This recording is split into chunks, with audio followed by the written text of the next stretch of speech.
following is an Audio Renaissance presentation.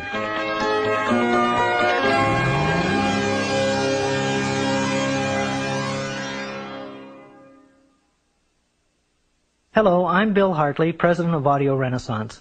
I'm very pleased to introduce you to this special 2-cassette edition of Napoleon Hill's classic, Think and Grow Rich, co-produced by Audio Renaissance Tapes and Cassette Productions Unlimited. This unique presentation of Think and Grow Rich combines excerpts from the book read by Joe Slattery with personal anecdotes told by the author himself, Napoleon Hill. Because there's so much valuable information contained in every minute of this 2-hour program, we've included a self-help success manual designed for you to use along with the audio cassettes. We hope that it'll assist you in organizing your study of Napoleon Hill's philosophy of success, and that it'll become a record of your personal growth as you think and grow rich.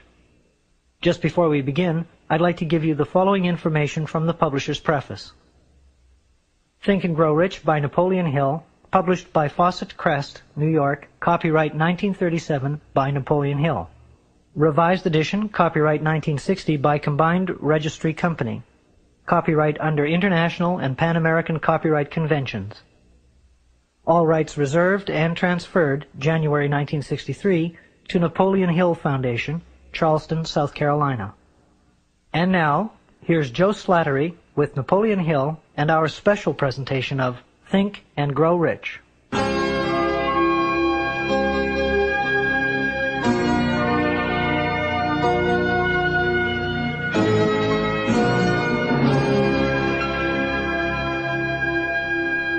Think and Grow Rich is one of the most influential books of all time in pointing the way to personal achievement, to financial independence, and to riches of the spirit beyond measurement in money. There has never been another book like it, nor ever can be. It was inspired by Andrew Carnegie, who disclosed his formula of personal achievement to the author, Napoleon Hill, many years ago. Carnegie not only made himself a multimillionaire, but he made millionaires of more than a score of men to whom he taught his secret. Another 500 wealthy men revealed the source of their riches to Napoleon Hill, who has spent a lifetime of research in bringing their message to people in all walks of life who are willing to give their thoughts, ideas, and organized plans in return for riches. The riches within your grasp cannot always be measured in money. There are great riches in lasting friendships, harmonious family relationships, sympathy and understanding between business associates, an inner harmony which brings peace of mind measurable only in spiritual values. The philosophy of Think and Grow Rich will prepare you to attract and enjoy these higher estates which always have been and always will be denied to all except those who are ready for them. Everyone desires to be rich, but not everyone knows what constitutes enduring riches. And most people believe riches to consist only in material things that money can buy. Now here is a list of the 12 things which constitute real riches. Number 1, a positive mental attitude. Observe that it heads the list. And second, sound physical health. And third, harmony in human relations. And fourth, freedom from fear. And fifth, the hope of future achievement. And sixth, the capacity for applied faith. And 7, willingness to share one's blessings with others. 8, to be engaged in a labor of love. 9, an open mind on all subjects toward all people. 10, complete self-discipline. 11, wisdom with which to understand people. And 12, financial security. Observe, if you will, with great benefit, the fact that money comes at the end of the list of the 12 things that make men rich. Be prepared when you begin to put the philosophy of Think and Grow Rich into action for a changed life which will not only ease the trials and stresses of living, but will also prepare you for the accumulation of material riches in abundance. In every chapter of this book, mention has been made of the money-making secret which has made fortunes for hundreds of exceedingly wealthy men whom I have carefully analyzed over a long period of years. If you are ready to put it to use, you will recognize this secret at least once in every chapter. I wish I might feel privileged to tell you how you will know if you are ready, but that would deprive you of much of the benefit you will receive when you make the discovery in your own way. As a final word of preparation, before you begin the first chapter, may I offer one brief suggestion which may provide a clue by which the Carnegie secret may be recognized. It is this: all achievement, all earned riches have their beginning in an idea. If you are ready for the secret, you already possess one half of it. Therefore, you will readily recognize the other half the moment it reaches your mind. When you begin to think and grow rich, you will observe that riches begin with a state of mind, with definiteness of purpose, with little or no hard work. You and every other person ought to be interested in knowing how to acquire that state of mind which will attract riches. I spent 25 years in research because I too wanted to know how wealthy men became that way. My brother and I had matriculated at Georgetown University Law School intending to become lawyers. We didn't have any money, but I did have the ability to write, and I promised that I would write stories about successful men, sell them to the magazines, and pay our way through. And my first assignment, fortunately, was with Andrew Carnegie in Pittsburgh. He gave me 3 hours. And when the 3 hours were over, he said, now, this interview is just beginning. Come on out the house, stay all night, and after dinner we'll take up the interview again. He kept me there 3 days and nights. And believe you me, I was more than flattered. I wondered what it was all about. He kept talking to me about the need for a new philosophy. He said, we've had many philosophies from the days of Socrates and Plato on down to the days of William James and Emerson, but most of them dealt with the moral laws of life. What we need is an economic philosophy for the man of the streets that will enable him to make use of the know-how gained by men like myself over a lifetime of experience. Well, it sounded very nice to me, except for one thing. I didn't know exactly what that word philosophy meant. And finally, at the end of the third day, he said, now look here, I have been talking to you for 3 days about the need for a new philosophy. I'm going to ask you a question about it. If I commission you to become the author of this philosophy, give you letters of introduction to men whose experiences you will need in collaboration with yourself, are you willing to put in 20 years of research, because that's how long it will take, paying your own way as you go along without any subsidy from me, yes or no? Ladies and gentlemen, there have been many times in my life when I have faced difficult problems and difficult decisions, and I don't think I ever faced one more embarrassing than that. Because when Mr. Carnegie put that proposition to me, my hand was down in my pocket, and I was fiddling with the money that I had there, just about enough to get back to Washington, and if I had to stay at a hotel instead of Mr. Carnegie's house, I wouldn't have had that much.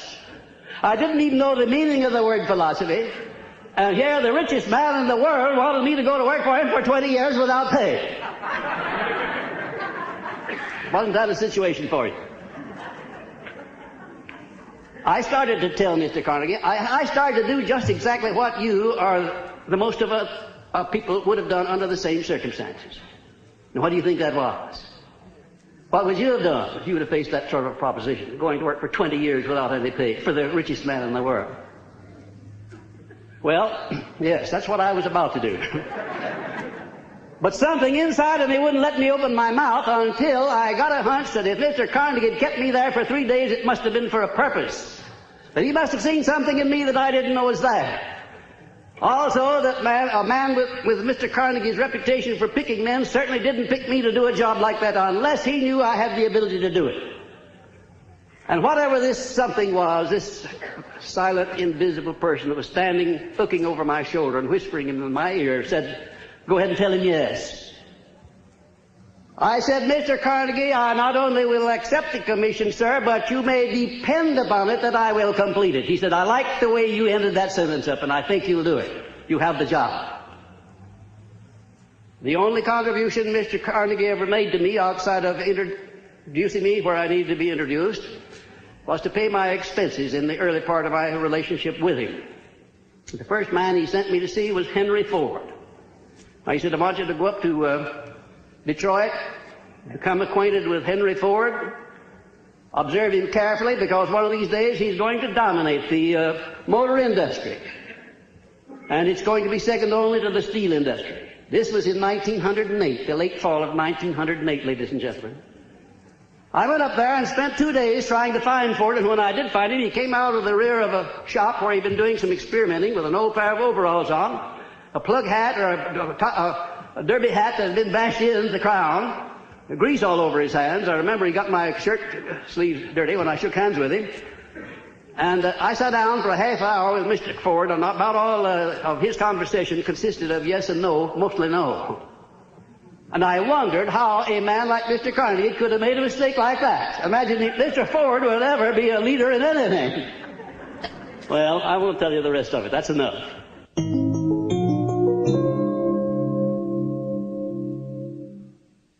Desire. The starting point of all achievement. The first step toward riches. A long while ago, a great warrior faced a situation which made it necessary for him to make a decision which ensured his success on the battlefield. He was about to send his armies against a powerful foe, whose men outnumbered his own. He loaded his soldiers into boats, sailed to the enemy's country, unloaded soldiers and equipment, then gave the order to burn the ships that had carried them. Addressing his men before the first battle, he said, "You see the boats going up in smoke. That means that we cannot leave these shores alive unless we win. We now have no choice. We win or we perish." They won. Every person who wins in an undertaking must be willing to burn his ships and cut all sources of retreat. Only by so doing can one be sure of maintaining that state of mind known as a burning desire to win, essential to success. Every human being who reaches the age of understanding of the purpose of money wishes for it.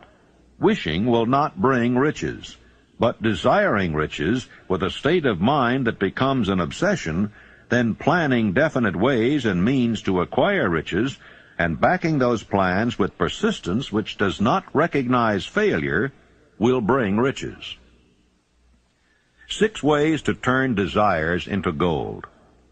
The method by which desire for riches can be transmuted into its financial equivalent consists of 6 definite practical steps. That is, first, fix in your mind the exact amount of money you desire. It is not sufficient merely to say, "I want plenty of money." Be definite as to the amount. There is a psychological reason for definiteness, which will be described in a subsequent chapter. Second, determine exactly what you intend to give in return for the money you desire. There is no such reality as something for nothing. Third, establish a definite date when you intend to possess the money you desire. Fourth, create a definite plan for carrying out your desire, and begin at once, whether you are ready or not, to put this plan into action. Fifth, write out a clear, concise statement of the amount of money you intend to acquire, name the time limit for its acquisition, state what you intend to give in return for the money, and describe clearly the plan through which you intend to accumulate it. Sixth, read your written statement aloud twice daily, once just before retiring at night and once after arising in the morning. As you read, see and feel and believe yourself already in possession of the money. It is important that you follow the instructions described in these 6 steps. It is especially important that you observe and follow the instructions in the 6th paragraph. You may complain that it's impossible for you to see yourself in possession of money before you actually have it. Here is where a burning desire will come to your aid. If you truly desire money so keenly that your desire is an obsession, you will have no difficulty in convincing yourself that you will acquire it. The object is to want money and to become so determined to have it that you convince yourself you will have it. Can you imagine yourself a millionaire? To the uninitiated, who has not been schooled in the working principles of the human mind, these instructions may appear impractical. It may be helpful to all who fail to recognize the soundness of the 6 steps to know that the information they convey was received from Andrew Carnegie, who began as an ordinary laborer in the steel mills, but managed, despite his humble beginning, to make these principles yield him a fortune of considerably more than $100 million. It may be a further help to know that the 6 steps here recommended were carefully scrutinized by the late Thomas A. Edison, who placed his stamp of approval upon them as being not only the steps essential for the accumulation of money, but for the attainment of any goal. The steps call for no hard labor. They call for no sacrifice. They do not require one to become ridiculous or credulous. To apply them calls for no great amount of education. But the successful application of these 6 steps does call for sufficient imagination to enable one to see and to understand that accumulation of money cannot be left to chance, good fortune, and luck. One must realize that all who have accumulated great fortunes first did a certain amount of dreaming, hoping, wishing, desiring, and planning before they acquired money. You may as well know right here that you can never have riches in great quantity unless you can work yourself into a white heat of desire for money and actually believe you will possess it. If the thing you wish to do is right and you believe in it, go ahead and do it. Put your dream across, and never mind what they say if you meet with temporary defeat, for they, perhaps, do not know that every failure brings with it the seed of an equivalent success. Thomas Edison dreamed of a lamp that could be operated by electricity, began where he stood to put his dream into action, and despite more than 10,000 failures, he stood by that dream until he had made it a physical reality. Practical dreamers do not quit. Imagine a man, for instance, standing by through 10,000 different failures, as Mr. Edison did, before giving up. His personal initiative was so definite that he told me that if he hadn't found the secret of the incandescent electric lamp, that at that very moment he would be in the laboratory working on it instead of being out there wasting his time talking with me. And then in a more serious note, Mr. Edison said, you know, I had to succeed because I finally ran out of things that wouldn't work. And I've thought of that so many times, wondering why more people don't keep on keeping on until they run out of things that won't work, for then they're bound to find the thing that will work. There is a difference between wishing for a thing and being ready to receive it. No one is ready for a thing until he believes he can acquire it. The state of mind must be belief, not mere hope or wish. Open-mindedness is essential for belief. Closed minds do not inspire faith, courage, and belief. Remember, no more effort is required to aim high in life, to demand abundance and prosperity, than is required to accept misery and poverty. I believe in the power of desire backed by faith, because I have seen this power lift men from lowly beginnings to places of power and wealth. I have seen it rob the grave of its victims. I have seen it serve as the medium by which men stage a comeback after having been defeated in 100 different ways. I have seen it provide my own son with a normal, happy, successful life, despite nature's having sent him into the world without ears. When my second son, Blair, was born, he was born without ears. And the doctors told me that he would be a deaf-mute all of his life. I told them he would not be a deaf-mute, and that he would live to have 100% of his hearing just like other children.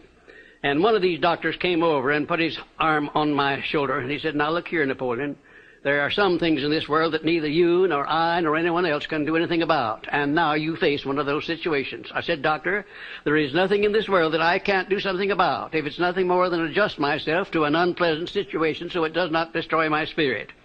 I went to work on that child through prayer before I ever saw him. I worked on him continuously, almost 4 hours a day for the first 4 years of his life. And at the age of about 18 months, we recognized that he was beginning to hear. We didn't know just how much. But by the time he had reached the 4th year, he had developed 65% of his normal hearing.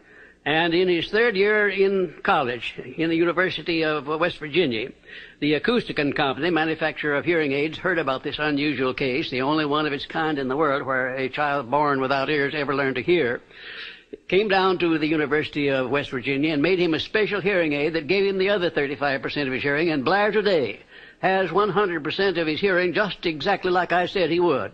It's almost one of the modern miracles of medical science that this thing happened, and the doctors today don't know exactly how it did happen. I'm not so sure that I did, but I know what I was doing to help bring it about.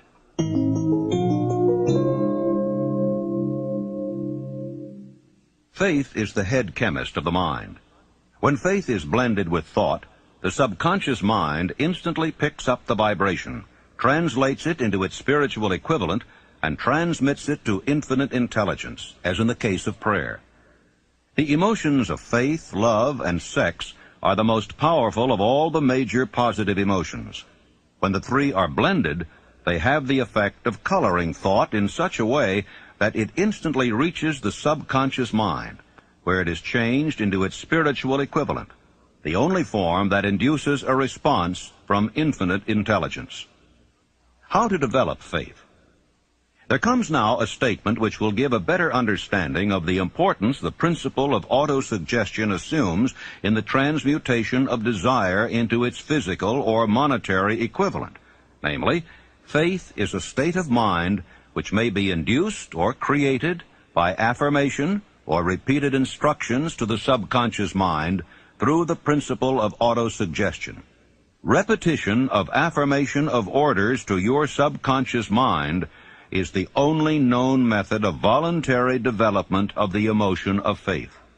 No one is doomed to bad luck. There are millions of people who believe themselves doomed to poverty and failure because of some strange force over which they believe they have no control. They are the creators of their own misfortunes because of this negative belief, which is picked up by the subconscious mind and translated into its physical equivalent. In language which any normal human being can understand, we will describe all that is known about the principle through which faith may be developed where it does not already exist. Have faith in yourself, faith in the infinite. Before we begin, you should be reminded again that faith is the eternal elixir which gives life, power, and action to the impulse of thought. The foregoing sentence is worth reading a second time, and a third, and a fourth. It is worth reading aloud. Faith is the starting point of all accumulation of riches. Faith is the basis of all miracles and all mysteries which cannot be analyzed by the rules of science. Faith is the only known antidote for failure. Faith is the element, the chemical, which, when mixed with prayer, gives one direct communication with infinite intelligence.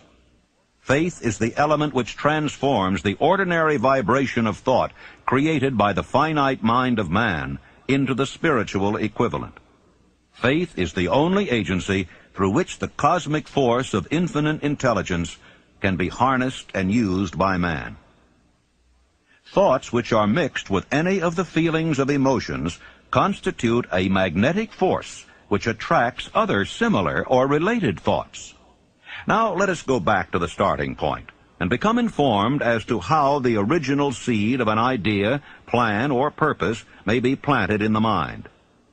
The information is easily conveyed. Any idea, plan, or purpose may be placed in the mind through repetition of thought.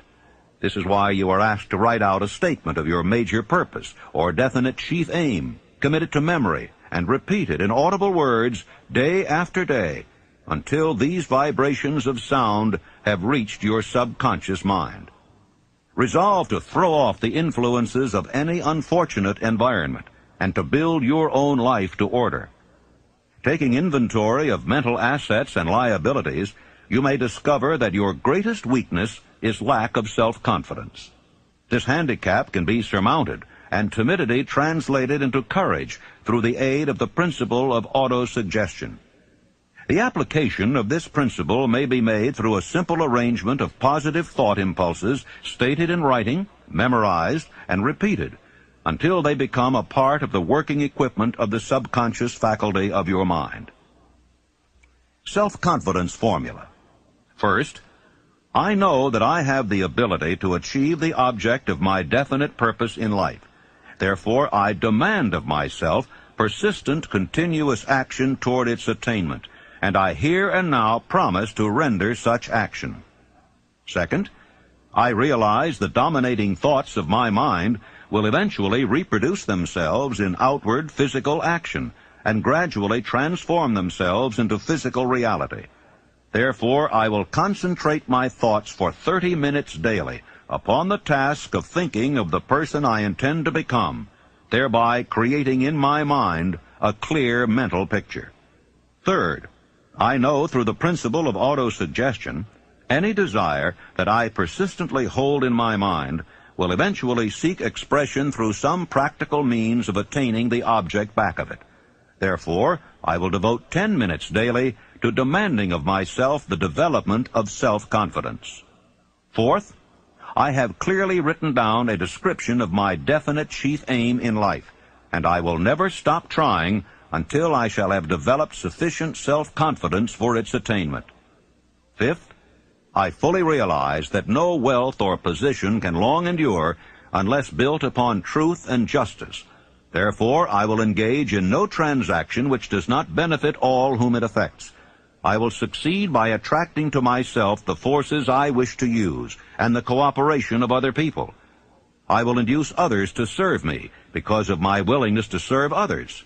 I will eliminate hatred, envy, jealousy, selfishness, and cynicism by developing love for all humanity, because I know that a negative attitude toward others can never bring me success. I will cause others to believe in me because I will believe in them and in myself. I will sign my name to this formula, commit it to memory, and repeat it aloud once a day, with full faith that it will gradually influence my thoughts and actions so that I will become a self-reliant and successful person. The disaster of negative thinking. The subconscious mind makes no distinction between constructive and destructive thought impulses. It works with the material we feed it, through our thought impulses. The subconscious mind will translate into reality a thought driven by fear just as readily as it will translate into reality a thought driven by courage or faith. Like the wind which carries one ship east and another west, the law of autosuggestion will lift you up or pull you down according to the way you set your sails of thought.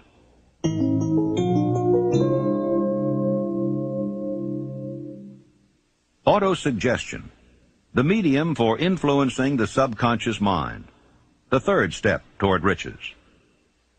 Autosuggestion is a term which applies to all suggestions and all self-administered stimuli which reach one's mind through the five senses. Stated in another way, autosuggestion is self-suggestion. It is the agency of communication between that part of the mind where conscious thought takes place, and that which serves as the seat of action for the subconscious mind. See and feel money in your hands. You were instructed in the last of the 6 steps described in the chapter on desire to read aloud twice daily the written statement of your desire for money, and to see and feel yourself in possession of the money. By following these instructions, you communicate the object of your desire directly to your subconscious mind in a spirit of absolute faith. Through repetition of this procedure, you voluntarily create thought habits which are favorable to your efforts to transmute desire into its monetary equivalent. Remember, therefore, when reading aloud the statement of your desire, through which you are endeavoring to develop a money consciousness, that the mere reading of the words is of no consequence unless you mix emotion or feeling with your words. Your subconscious mind recognizes and acts only upon thoughts which have been well mixed with emotion or feeling. Plain, unemotional words do not influence the subconscious mind. You will get no appreciable results until you learn to reach your subconscious mind with thoughts or spoken words which have been well emotionalized with belief. Do not become discouraged if you cannot control and direct your emotions the first time you try to do so. Remember, there is no such possibility as something for nothing. You cannot cheat, even if you desire to do so. The price of ability to influence your subconscious mind is everlasting persistence in applying the principles described here. You cannot develop the desired ability for a lower price. You and you alone must decide whether or not the reward for which you are striving, the money consciousness, is worth the price you must pay for it in effort. Your ability to use the principle of autosuggestion will depend very largely upon your capacity to concentrate upon a given desire until that desire becomes a burning obsession.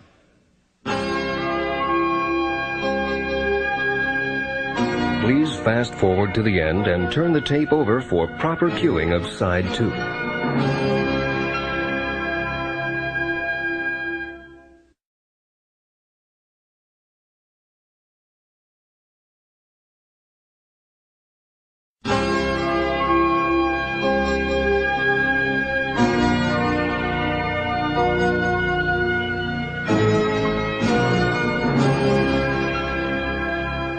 Six steps to stimulate your subconscious mind.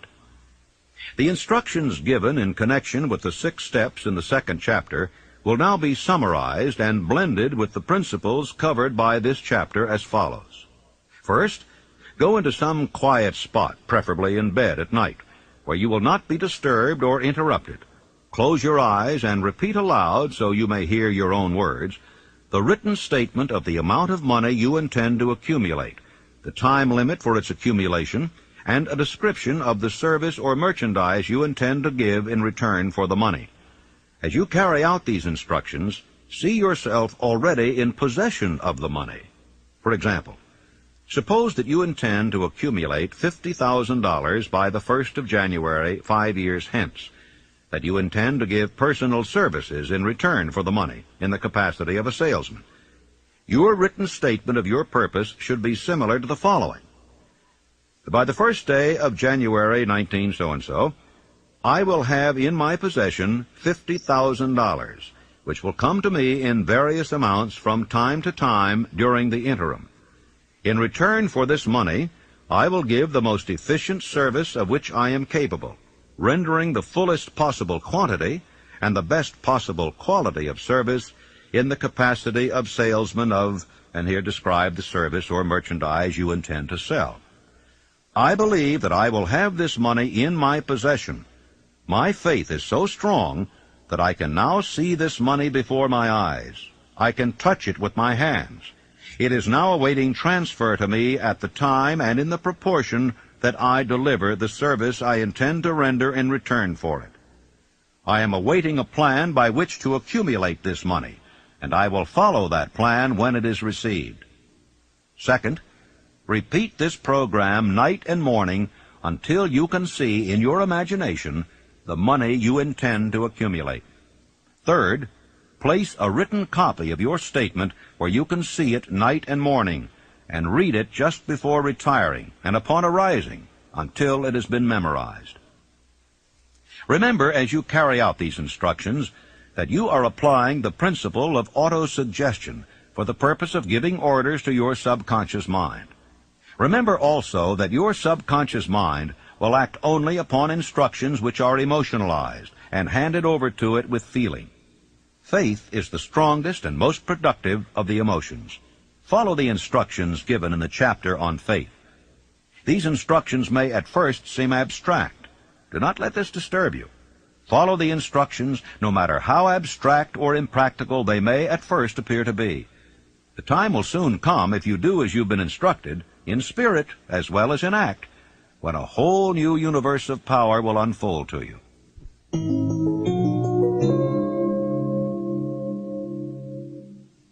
Specialized knowledge, personal experiences or observations, the 4th step toward riches. There are 2 kinds of knowledge. One is general, the other is specialized. General knowledge, no matter how great in quantity or variety it may be, is of but little use in the accumulation of money.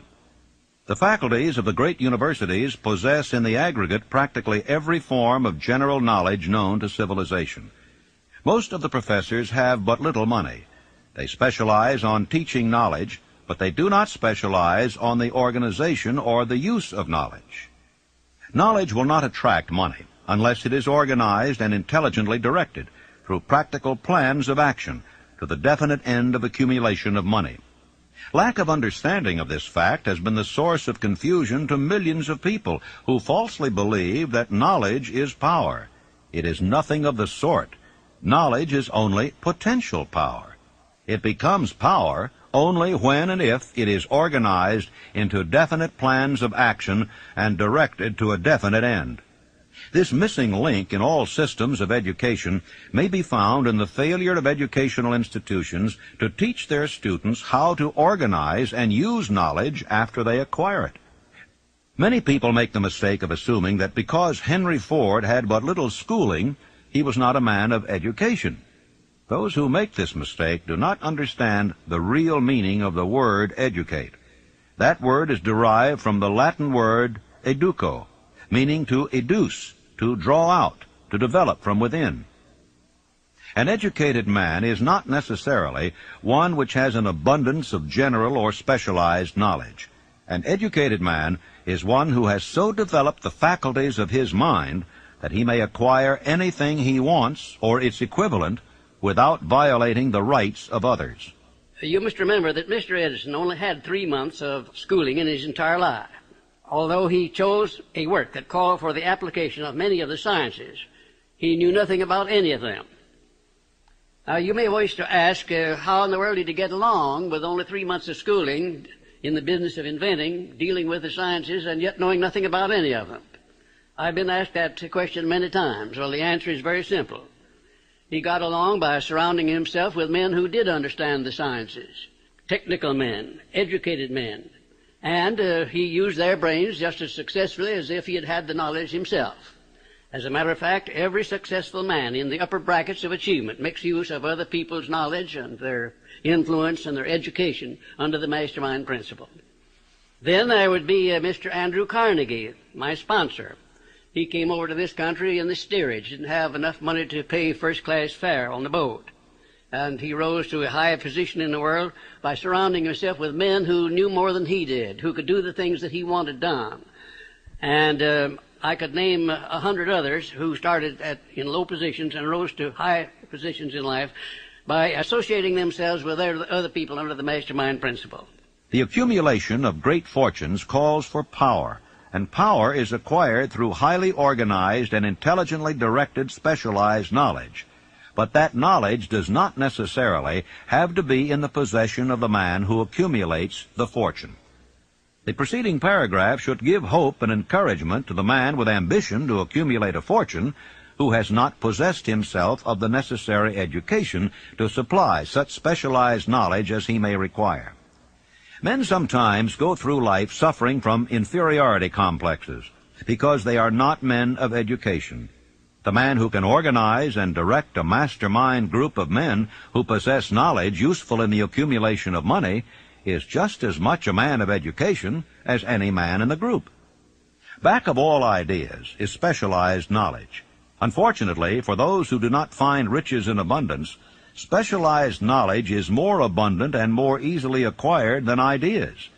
Because of this very truth, there is a universal demand and an ever-increasing opportunity for the person capable of helping men and women to sell their personal services advantageously. Capability means imagination, the one quality needed to combine specialized knowledge with ideas in the form of organized plans designed to yield riches. If you have imagination, this chapter may present you with an idea sufficient to serve as the beginning of the riches you desire. Remember, the idea is the main thing. Specialized knowledge may be found just around the corner. Any corner.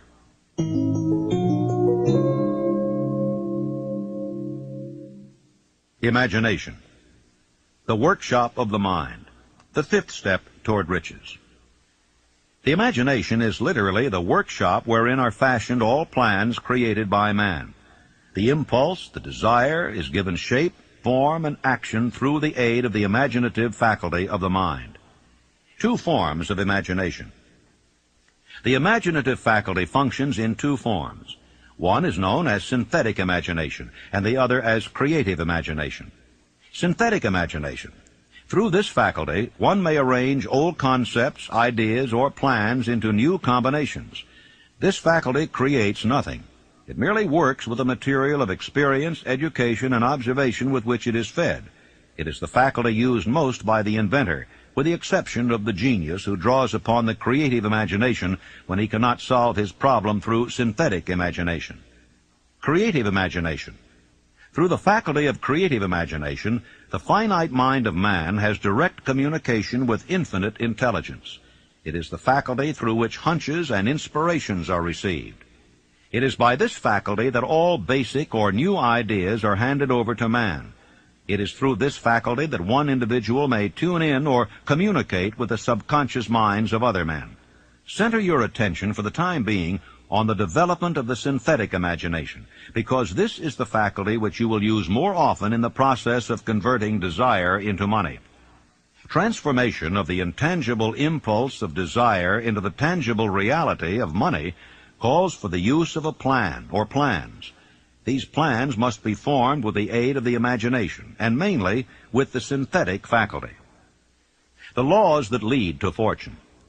The earth on which you live, you yourself, and every other material thing, are the result of evolutionary change through which microscopic bits of matter have been organized and arranged in an orderly fashion.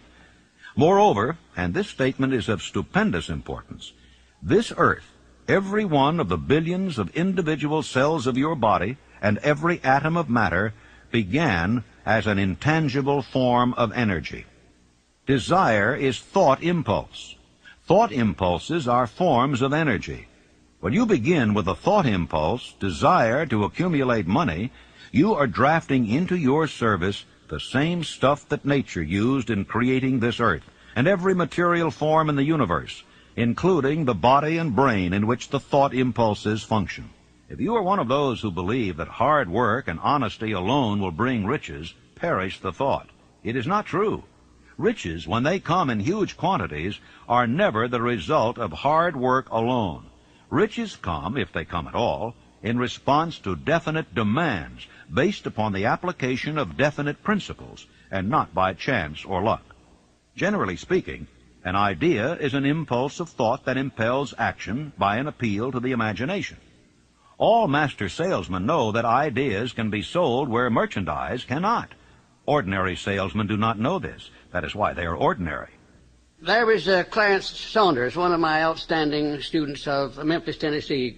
Clarence worked in a grocery store, delivering groceries, more or less. And he had a great amount of enthusiasm and also a keen imagination. And he was constantly trying to interest his employer in new and improved methods of merchandising.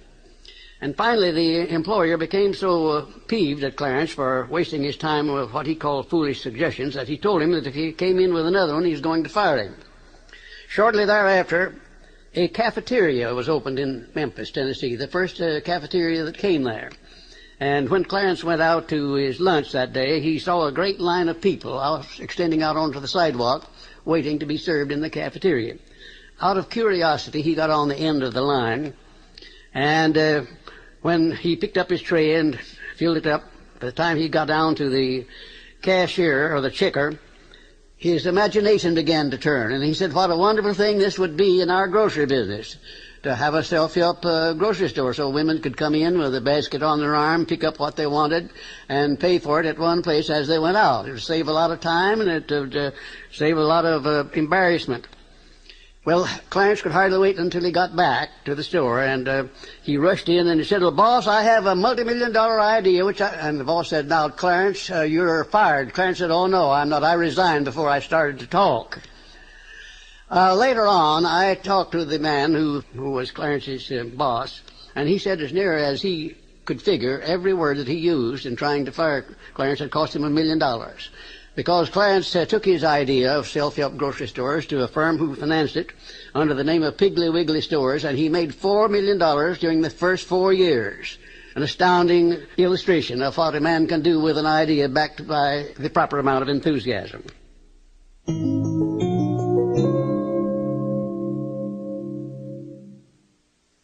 Organized planning, the crystallization of desire into action, the sixth step toward riches. You have learned that everything man creates or acquires begins in the form of desire. That desire is taken on the first lap of its journey from the abstract to the concrete into the workshop of the imagination, where plans for its transition are created and organized. You will now be instructed how to build plans which will be practical, namely, A, Ally yourself with a group of as many people as you may need for the creation and carrying out of your plan or plans for the accumulation of money, making use of the mastermind principle described in a later chapter.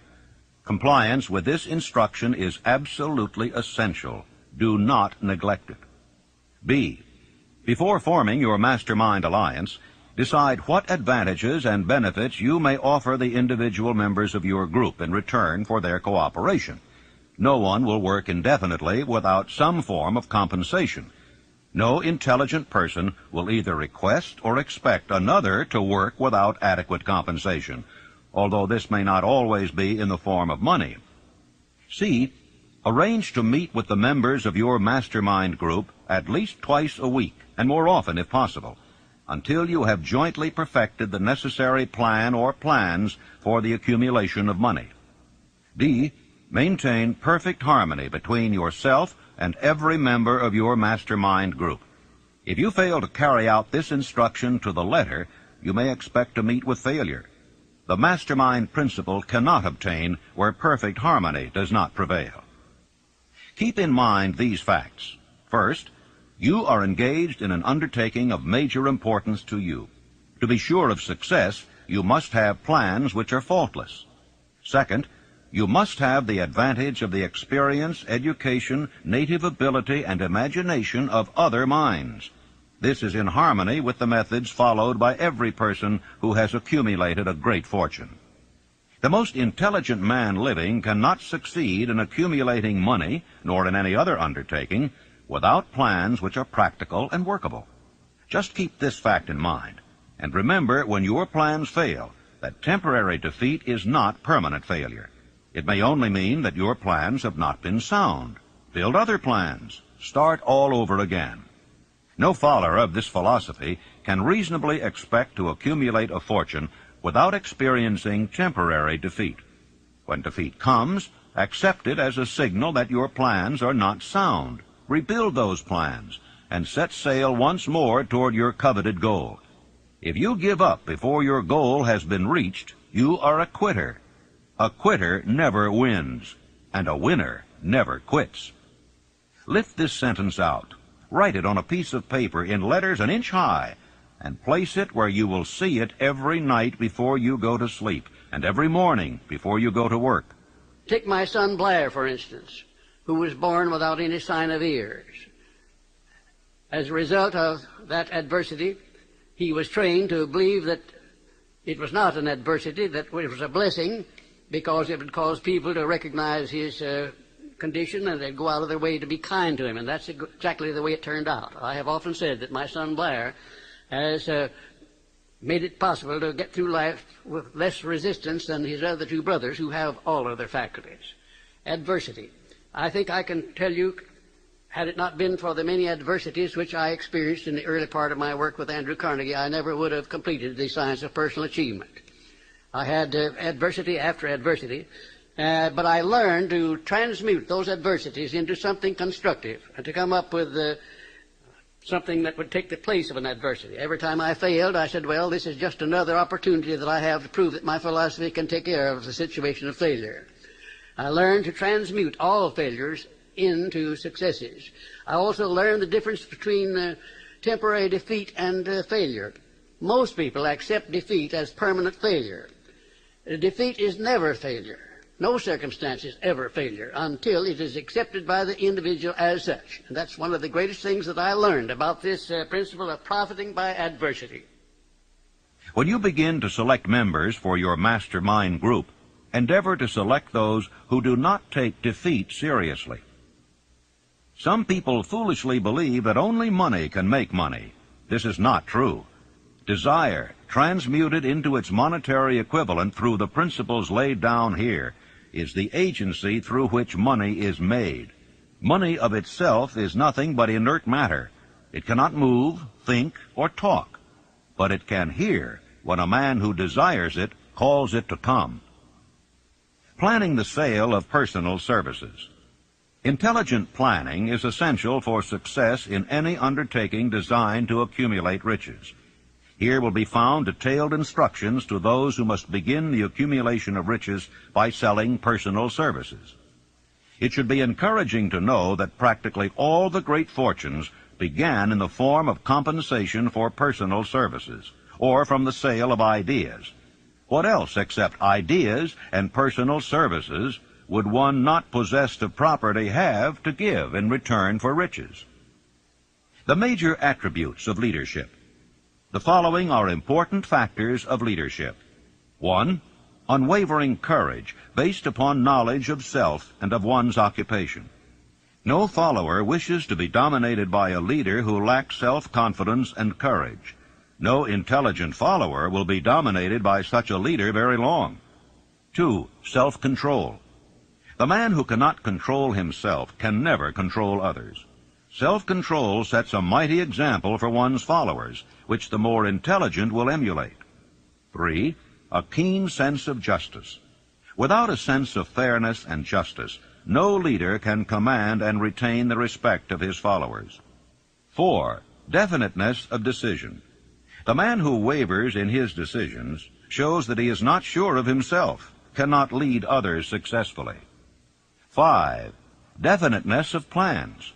The successful leader must plan his work and work his plan. A leader who moves by guesswork without practical, definite plans is comparable to a ship without a rudder. Sooner or later he will land on the rocks. 6. The habit of doing more than paid for. One of the penalties of leadership is the necessity of willingness upon the part of the leader to do more than he requires of his followers. 7. A pleasing personality. No slovenly, careless person can become a successful leader. Leadership calls for respect. Followers will not respect a leader who does not grade high on all of the factors of a pleasing personality. 8. Sympathy and understanding. The successful leader must be in sympathy with his followers. Moreover, he must understand them and their problems. 9. Mastery of detail. Successful leadership calls for mastery of the details of the leader's position. 10. Willingness to assume full responsibility. The successful leader must be willing to assume responsibility for the mistakes and the shortcomings of his followers. If he tries to shift this responsibility, he will not remain the leader. If one of his followers makes a mistake and shows himself incompetent, the leader must consider that it is he who failed. 11. Cooperation. The successful leader must understand and apply the principles of cooperative effort and be able to induce his followers to do the same. Leadership calls for power, and power calls for cooperation. How to get the exact position you desire. Everyone enjoys doing the kind of work for which he is best suited. An artist loves to work with paints, a craftsman with his hands, a writer loves to write. Those with less definite talents have their preferences for certain fields of business and industry. If America does anything well, it offers a full range of occupations, tilling the soil, manufacturing, marketing, and the professions. First, decide exactly what kind of job you want. If the job doesn't already exist, perhaps you can create it. Second, choose the company or individual for whom you wish to work. Third, study your prospective employer as to policies, personnels, chances of advancement. Fourth, by analysis of yourself and your talents and capabilities, figure what you can offer and plan ways and means of giving advantages, services, developments, ideas that you believe you can successfully deliver. Fifth, forget about a job. Forget whether or not there is an opening. Forget the usual routine of, have you got a job for me? Concentrate on what you can give. Sixth, once you have your plan in mind, arrange with an experienced writer to put it on paper in neat form and in full detail. Seventh, present it to the proper person with authority, and he will do the rest. Every company is looking for men who can give something of value, whether it be ideas, services, or connections. Every company has room for the man who has a definite plan of action which is to the advantage of that company. This line of procedure may take a few days or weeks of extra time, but the difference in income, in advancement, and in gaining recognition will save years of hard work at small pay. It has many advantages, the main one being that it will often save from 1 to 5 years of time in reaching a chosen goal. Every person who starts or gets in halfway up the ladder does so by deliberate and careful planning. For instance, back in the early days when I wanted to get a job from a certain firm while I was going to high school, here's the way I went about it. I wrote an application stating my qualifications and my desire for the job. The answer came back, no, too sorry, no position open. Next, I sent a telegram. Answer was still no. Next, I sent a special delivery letter every day for a week. Answer was still no. Next, I sent a special delivery every hour for 2 days. And the firm telegraphed me to come and go to work. Every person must be his own salesman of personal services. The quality and the quantity of service rendered, and the spirit in which it is rendered, determine to a large extent the price and the duration of employment. To market personal services effectively, which means a permanent market at a satisfactory price under pleasant conditions, one must adopt and follow the QQS formula, which means that quality plus quantity plus the proper spirit of cooperation equals perfect salesmanship of service. Remember the QQS formula, but do more. Apply it as a habit. Let us analyze the formula to make sure we understand exactly what it means. 1. Quality of service shall be construed to mean the performance of every detail in connection with your position in the most efficient manner possible, with the object of greater efficiency always in mind. 2. Quantity of service shall be understood to mean the habit of rendering all the service of which you are capable at all times, with the purpose of increasing the amount of service rendered as greater skill is developed through practice and experience. Emphasis is again placed on the word habit. 3. Spirit of service shall be construed to mean the habit of agreeable, harmonious conduct which will induce cooperation from associates and fellow employees. Well, let me relate my experience with Franklin D. Roosevelt in the White House in 1933, and will give you a fine indication of how the students of this philosophy may profit by this important principle. First of all, let me define the principle of going the extra mile. It means rendering more service and better service than you are paid to render, and doing it all the time, and doing it in a pleasing, positive mental attitude. When I went to work for the President in 1933, nothing was said at the beginning about how much I was to receive or who was to pay it. And I had been there about 3 months when one day Franklin D. Roosevelt asked me who was paying my salary and how much I was getting. And I said, well, Mr. President, that's something I would like to know myself. I haven't heard anything about it. And we talked on for a little while, and I said, well, now, Mr. President, you know, I have been serving you ever since you were Assistant Secretary of the Navy, and particularly while you were Governor of New York.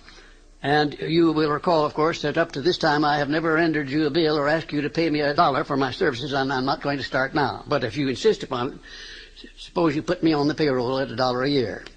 And that's exactly what he did. Well, I took my typewriter down to the White House, and when I wasn't actually serving the President or some member of his staff or cabinet, I started writing books. I wrote 6 books that first year, among them Think and Grow Rich, the book that has made me popular all over the world, you might say. I had no intention of publishing that book when I was writing it. I was writing it to myself to keep my mind positive in those days of chaos. Well, some 3 years after I left the service of the President, I got out these manuscripts and read them, and I made up my mind that the only one worth publishing was Think and Grow Rich. And when I took it to my publisher, he said, well, what is in this book that leads you to believe it would sell? I said, you will have to read it to find out. He took it home with him and read it. He had his whole staff read it paragraph by paragraph, and then they took a vote on it, and they voted unanimously that it was the best manuscript that ever came to that publishing house.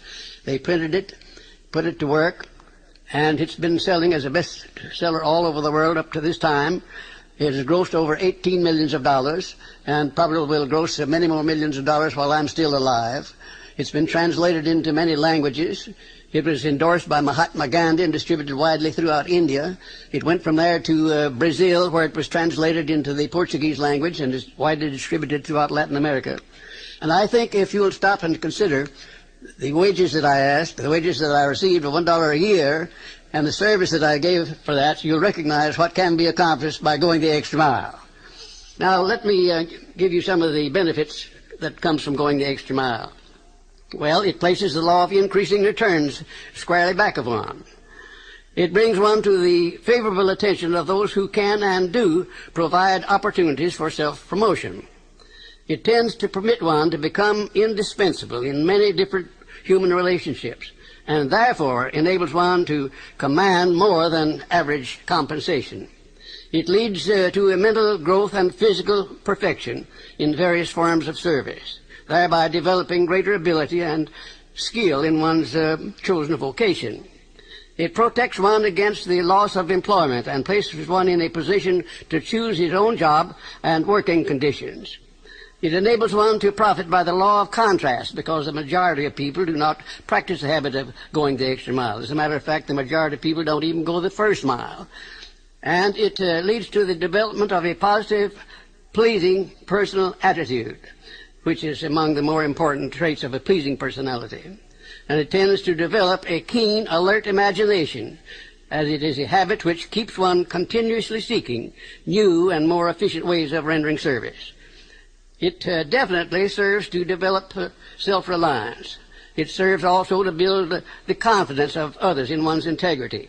And it is the only logical reason to justify one in asking for a promotion or for more wages, because if a man is not doing any more than he's paid for, then obviously he has no right to ask for more pay.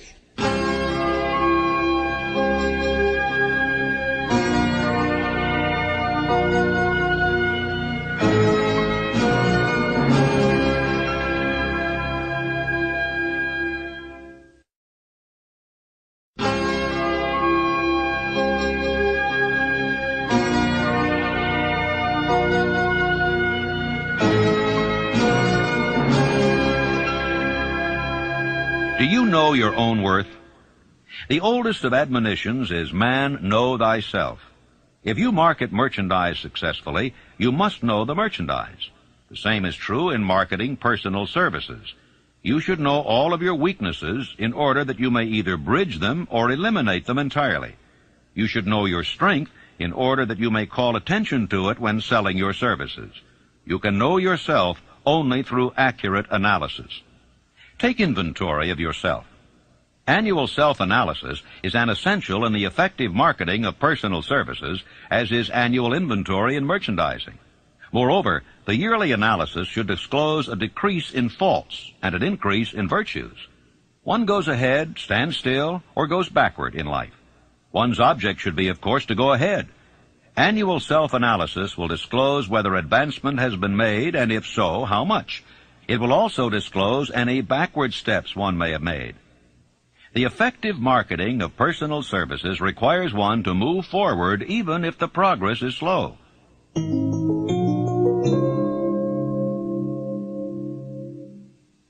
Decision. The mastery of procrastination. The seventh step toward riches.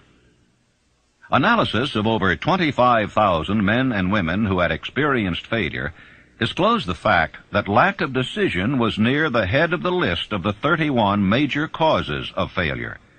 Procrastination, the opposite of decision, is a common enemy which practically every man must conquer.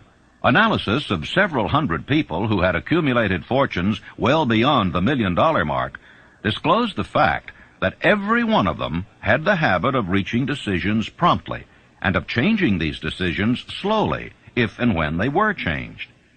People who fail to accumulate money, without exception, have the habit of reaching decisions, if at all, very slowly, and of changing these decisions quickly and often. Tips on making your own decisions. The majority of people who fail to accumulate money sufficient for their needs are generally easily influenced by the opinions of others. They permit the newspapers and the gossiping neighbors to do their thinking for them. Opinions are the cheapest commodities on earth.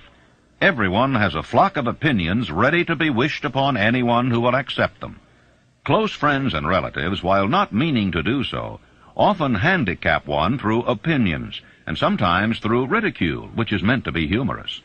Thousands of men and women carry inferiority complexes with them all through life, because some well-meaning but ignorant person destroyed their confidence through opinions or ridicule. You have a brain and a mind of your own. Use it. and reach your own decisions. If you need facts or information from other people to enable you to reach decisions, as you probably will in many instances, acquire these facts or secure the information you need quietly without disclosing your purpose. 56 who risked the gallows. The greatest decision of all time, as far as any American citizen is concerned, was reached in Philadelphia, July 4th, 1776, when 56 men signed their names to a document which they well knew would bring freedom to all Americans or leave every one of the 56 hanging from a gallows. You have heard of this famous document, but you may not have drawn from it the great lesson in personal achievement it so plainly taught. We all remember the date of this momentous decision, but few of us realize what courage that decision required. We remember our history as it was taught. We remember dates and the names of the men who fought. We remember Valley Forge and Yorktown. We remember George Washington and Lord Cornwallis. But we know little of the real forces back of these names, dates, and places. We know still less of that intangible power which ensured us freedom long before Washington's armies reached Yorktown. It is nothing short of tragedy that the writers of history have missed entirely even the slightest reference to the irresistible power which gave birth and freedom to the nation destined to set up new standards of independence for all the peoples of the earth. I say it as a tragedy because it is the selfsame power which must be used by every individual who surmounts the difficulties of life and forces life to pay the price asked.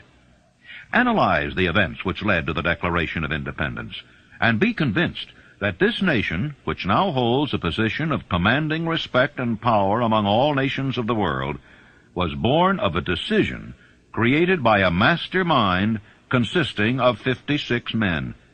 Note well the fact that it was their decision which ensured the success of Washington's armies, because the spirit of that decision was in the heart of every soldier who fought with him, and served as a spiritual power which recognizes no such thing as failure.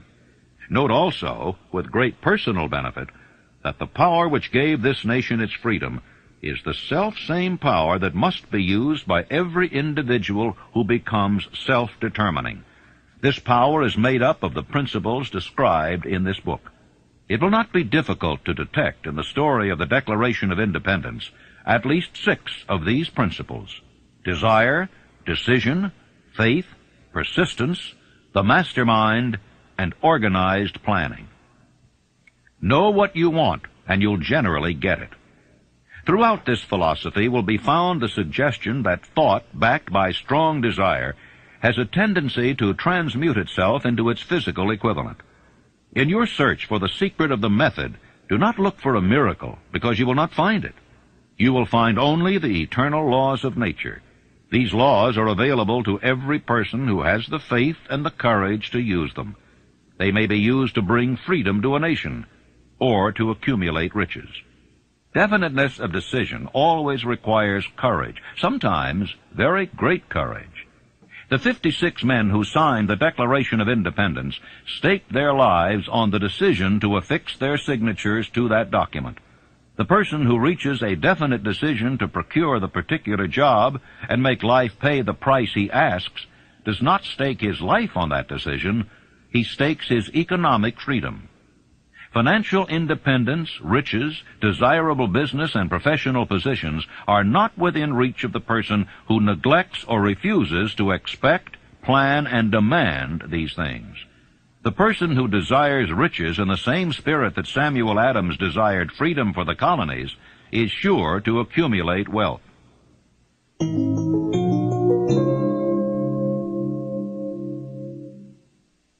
Persistence, the sustained effort necessary to induce faith.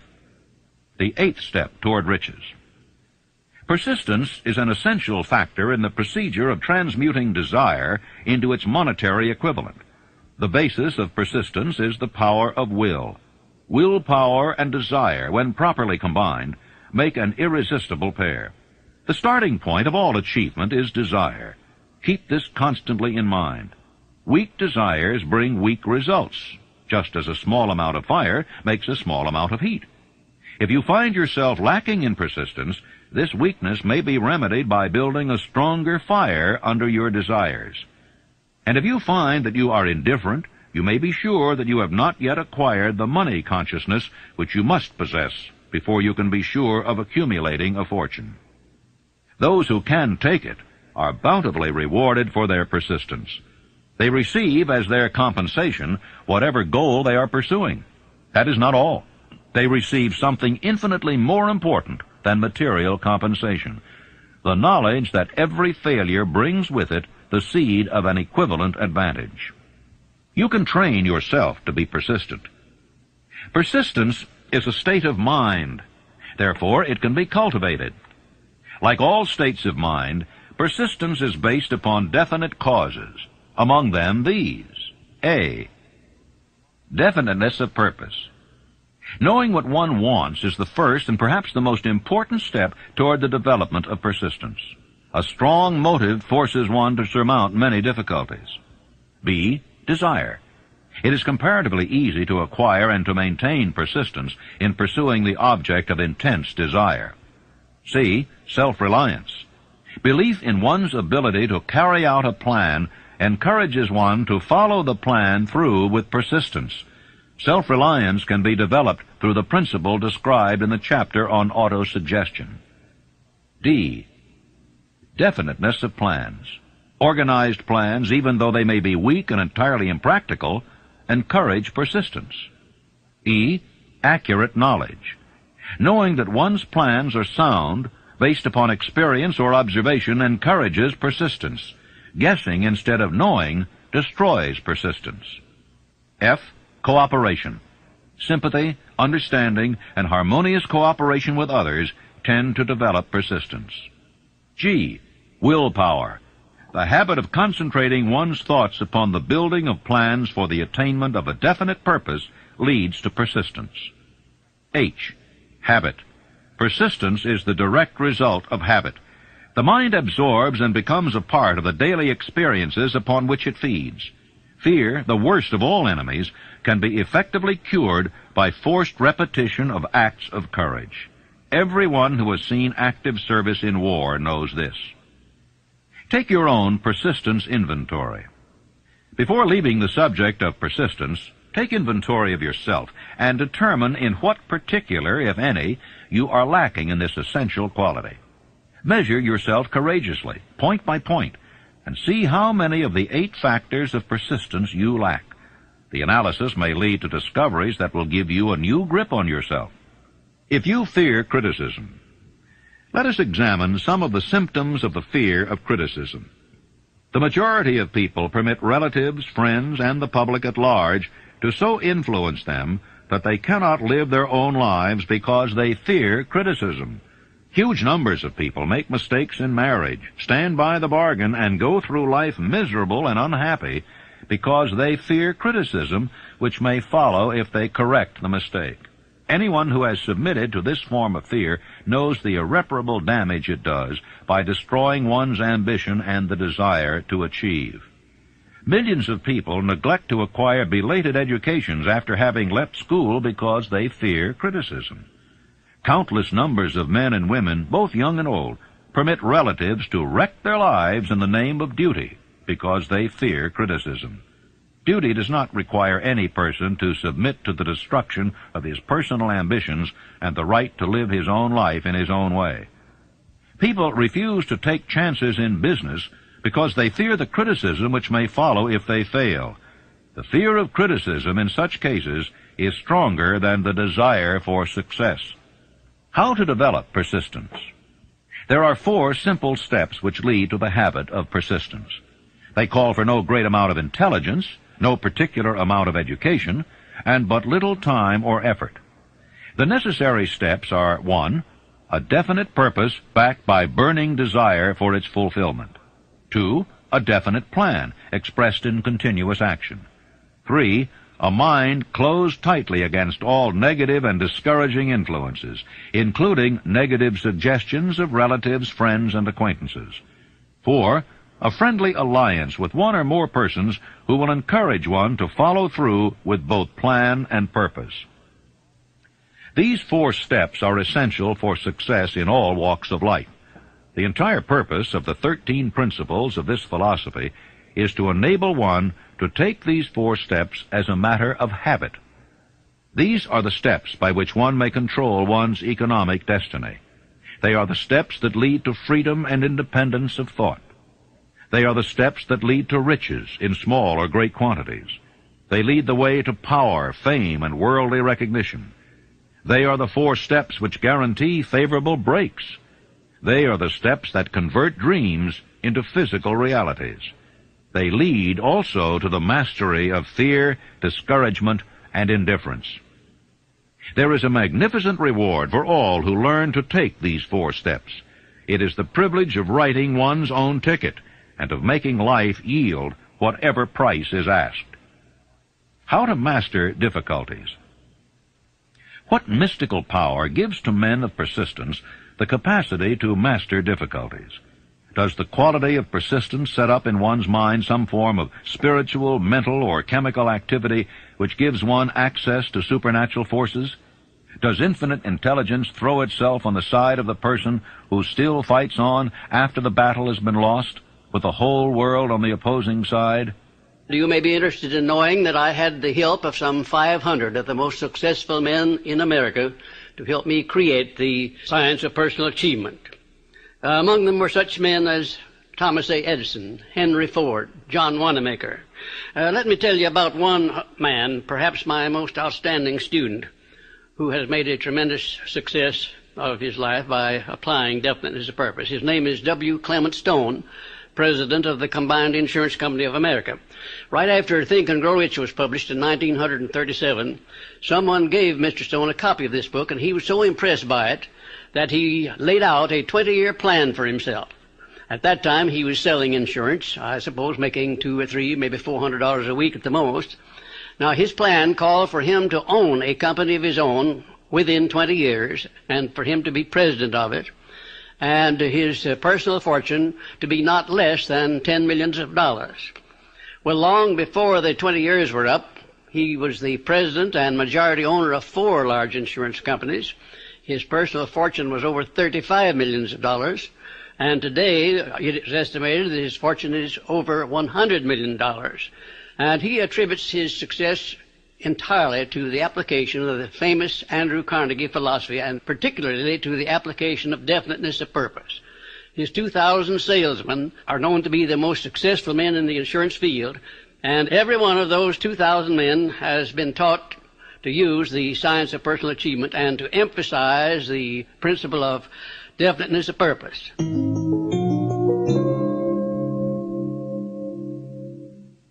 Power of the mastermind, the driving force, the 9th step toward riches. Power is essential for success in the accumulation of money. Plans are inert and useless without sufficient power to translate them into action. This chapter will describe the method by which an individual may attain and apply power. Power may be defined as organized and intelligently directed knowledge. Power, as the term is here used, refers to organized effort, sufficient to enable an individual to transmute desire into its monetary equivalent.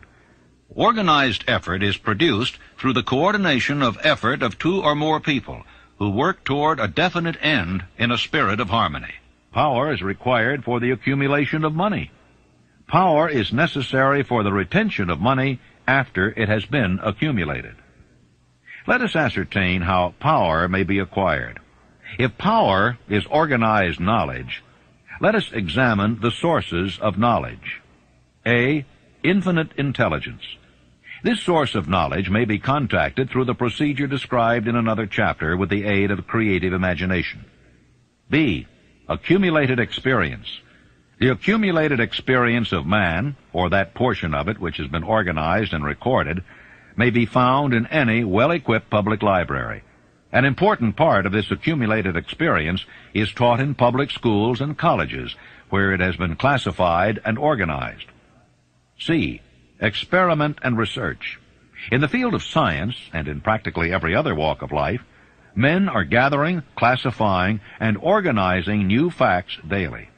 This is the source to which one must turn when knowledge is not available through accumulated experience. Here, too, the creative imagination must often be used. Knowledge may be required from any of the foregoing sources. It may be converted into power by organizing it into definite plans, and by expressing those plans in terms of action. Gaining power through the mastermind. The mastermind may be defined as coordination of knowledge and effort in a spirit of harmony between two or more people for the attainment of a definite purpose. No individual may have great power without availing himself of the mastermind. In a preceding chapter, instructions were given for the creation of plans for the purpose of translating desire into its monetary equivalent. If you carry out these instructions with persistence and intelligence, and use discrimination in the selection of your mastermind group, your objective will have been halfway reached even before you begin to recognize it. So you may better understand the intangible potentialities of power available to you through a properly chosen mastermind group. We will here explain the two characteristics of the mastermind principle, one of which is economic in nature and the other psychic. The economic feature is obvious. Economic advantages may be created by any person who surrounds himself with the advice, counsel, and personal cooperation of a group of men who are willing to lend him wholehearted aid in a spirit of perfect harmony. This form of cooperative alliance has been the basis of nearly every great fortune. Your understanding of this great truth may definitely determine your financial status.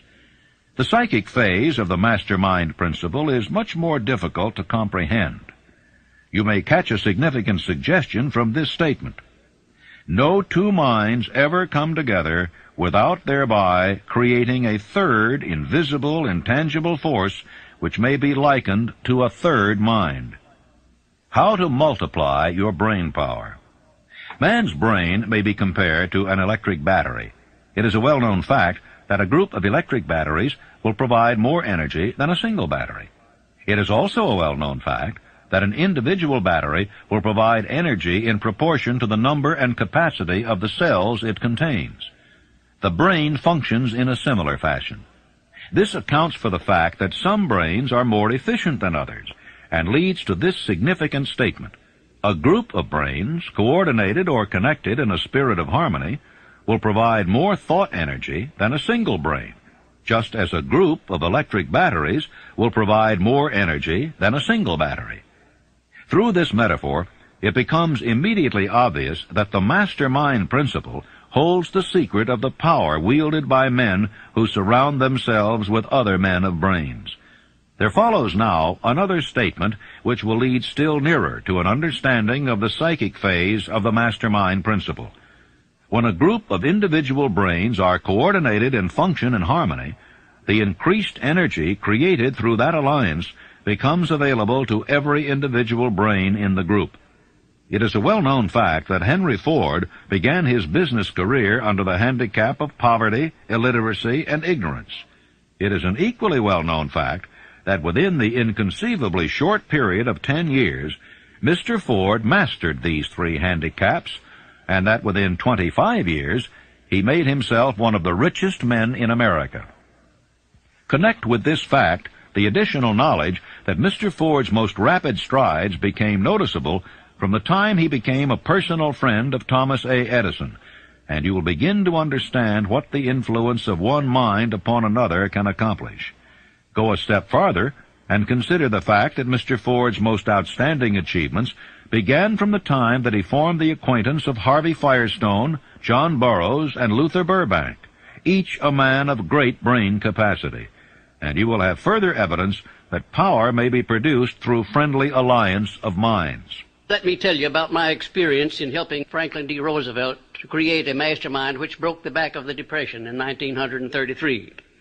Shortly after the President entered the White House, he sent for me to come and go to work for him. We created one of the most outstanding masterminds that this nation has ever known, perhaps. It consisted of both houses of Congress working in harmony with the President. something that never had been done before and never has been done since, probably to the extent that we accomplished it there in 1933. The majority of the newspaper publishers of America, regardless of their political leanings, practically every one of them got behind the president as a result of this mastermind operation which we set up at the White House. And the radio station operators, without any reference whatsoever to their political leanings, they got behind the president and they used the material which I prepared to send out to go over the air. In other words, material that we used to sell the good features of the United States instead of dwelling upon the bad ones. And then the churches of all denominations, I have never seen such a job as they did. The priests and the clergymen of all denominations went into their pulpits and they did a wonderful job of selling the United States of America to the people.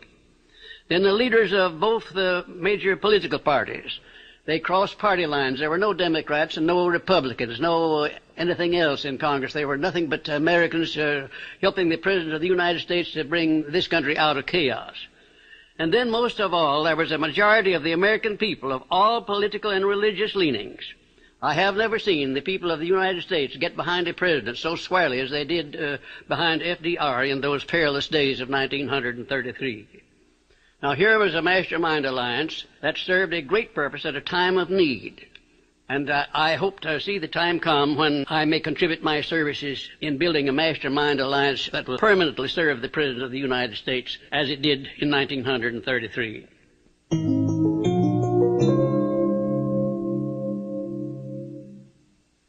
The mystery of sex transmutation, the 10th step toward riches. The meaning of the word transmute is, in simple language, the changing or transferring of one element or form of energy into another. The 10 stimuli of the mind. The human mind responds to stimuli through which it may be keyed up to high rates of vibration, known as enthusiasm, creative imagination, intense desire, and so on. The stimuli to which the mind responds most freely are 1. The desire for sex expression. 2. Love. 3. A burning desire for fame, power, or financial gain, money. 4. Music. 5. Friendship between either those of the same sex or those of the opposite sex. 6. A mastermind alliance based upon the harmony of 2 or more people who ally themselves for spiritual or temporal advancement. 7. Mutual suffering, such as that experienced by people who are persecuted. 8. Autosuggestion. 9. Fear. 10. Narcotics and alcohol. The desire for sex expression comes at the head of the list of stimuli, which most effectively step up the mind and start the wheels of physical action. 8 of these stimuli are natural and constructive. 2 are destructive. When brain action has been stimulated through one or more of the 10 mind stimulants, it has the effect of lifting the individual far above the horizon of ordinary thought and permits him to envision distance, scope, and quality of thoughts not available on the lower plane, such as that occupied while one is engaged in the solution of the problems of business and professional routine. The world is ruled and the destiny of civilization is established by the human emotions. People are influenced in their actions not by reason so much as by feelings. The creative faculty of the mind is set into action entirely by emotions, and not by cold reason. The most powerful of all human emotions is that of sex. There are other mind stimulants, some of which have been listed, but no one of them, nor all of them combined, can equal the driving power of sex. A mind stimulant is any influence which will either temporarily or permanently increase the intensity of thought. The 10 major stimulants described are those most commonly resorted to. Through these sources, one may commune with infinite intelligence, or enter at will the storehouse of the subconscious mind, either one's own or that of another person, a procedure which is all there is of genius. The emotion of sex is an irresistible force against which there can be no such opposition as an immovable body. When driven by this emotion, men become gifted with a superpower for action. Understand this truth, and you will catch the significance of the statement that sex transmutation contains the secret of creative ability. The transmutation of sex energy calls for the exercise of willpower, to be sure, but the reward is worth the effort. The desire for sexual expression is inborn and natural. The desire cannot and should not be submerged or eliminated, but it should be given an outlet through forms of expression which enrich the body, mind, and spirit of man. Sex alone is a mighty urge to action, but its forces are like a cyclone. They are often uncontrollable. When the emotion of love begins to mix itself with the emotion of sex, the result is calmness of purpose, poise, accuracy of judgment, and balance. Love is, without question, life's greatest experience. It brings one into communion with infinite intelligence. When mixed with the emotions of romance and sex, it may lead one far up the ladder of creative effort. The emotions of love, sex, and romance are sides of the eternal triangle of achievement-building genius. Love is an emotion with many sides, shades, and colors. But the most intense and burning of all kinds of love is that experienced in the blending of the emotions of love and sex. When the emotion of romance is added to those of love and sex, the obstructions between the finite mind of man and infinite intelligence are removed. Then a genius has been born.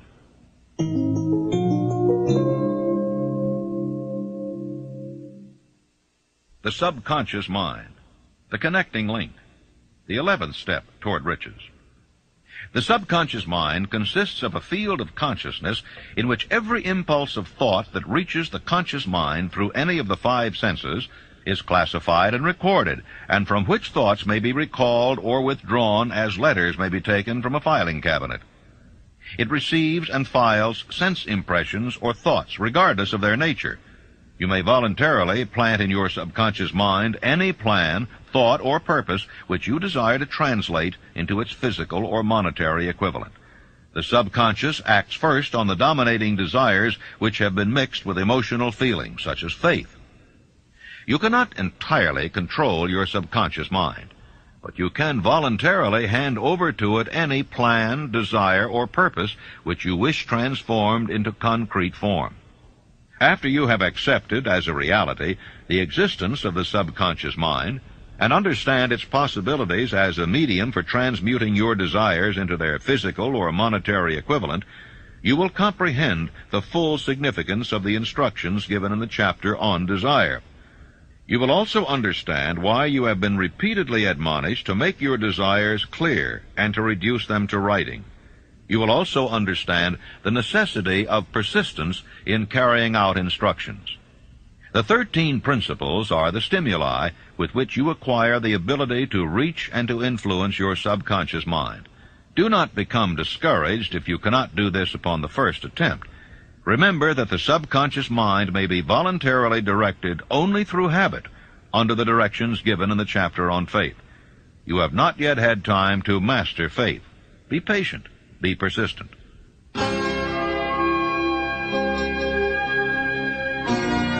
Please fast forward to the end and turn the tape over for proper cueing of side 4.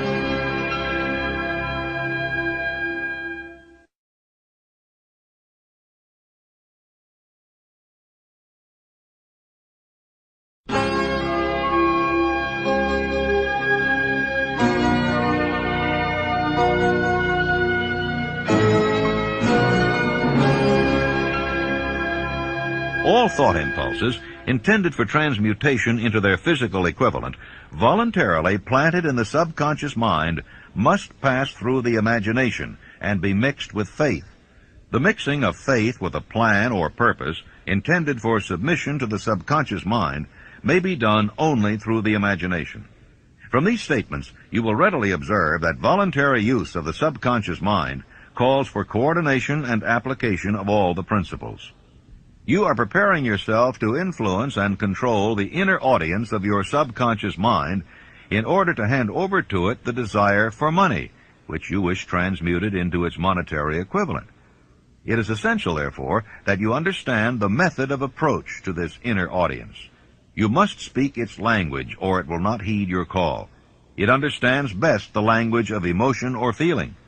Let us therefore describe here the 7 major positive emotions and the 7 major negative emotions, so that you may draw upon the positives and avoid the negatives when giving instructions to your subconscious mind. The 7 major positive emotions: the emotion of desire, the emotion of faith, the emotion of love, the emotion of sex, the emotion of enthusiasm, the emotion of romance, the emotion of hope. There are other positive emotions, but these are the 7 most powerful and the ones most commonly used in creative effort. Master these 7 emotions. They can be mastered only by use, and the other positive emotions will be at your command when you need them.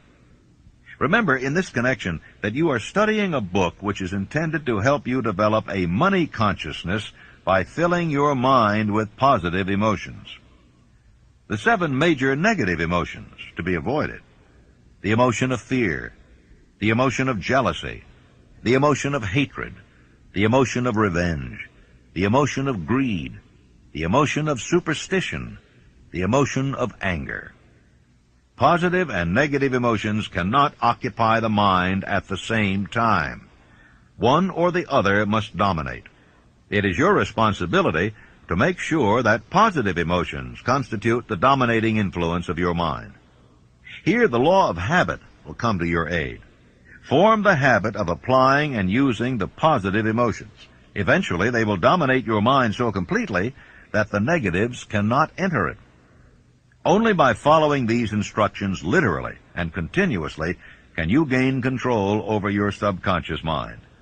The presence of a single negative in your conscious mind is sufficient to destroy all chances of constructive aid from your subconscious mind.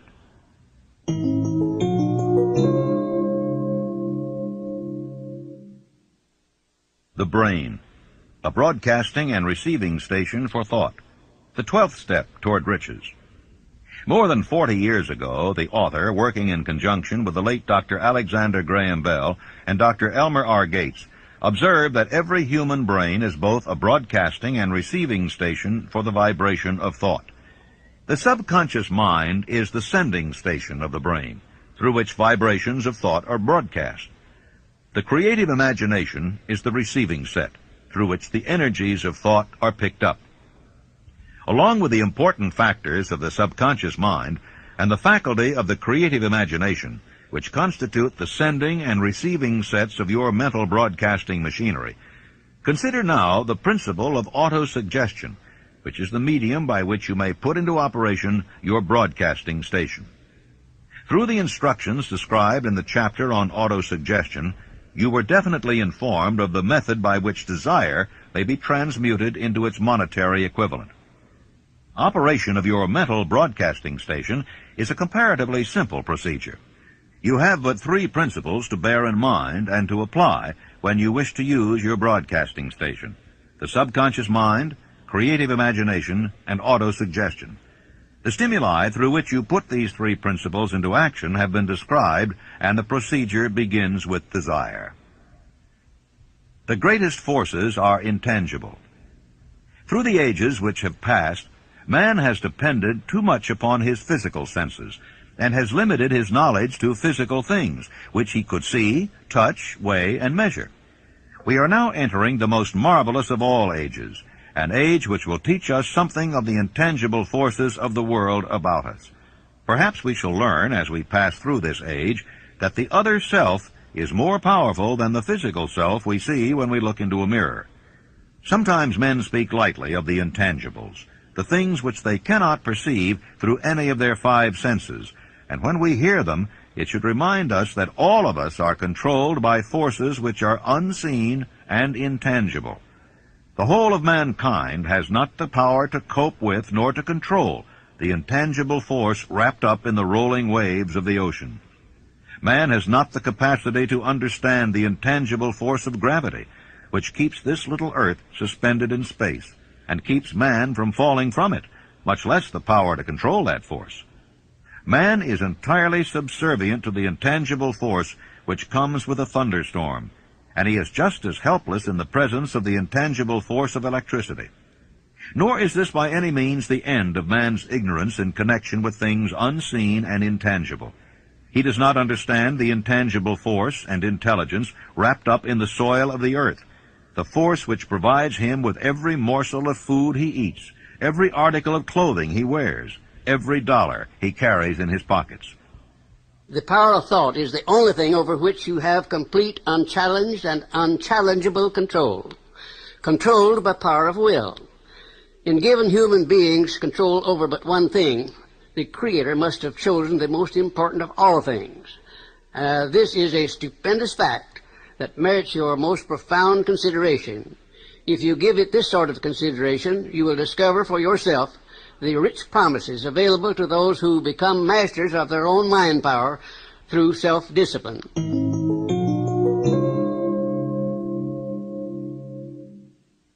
The sixth sense, the door to the temple of wisdom, the 13th step toward riches.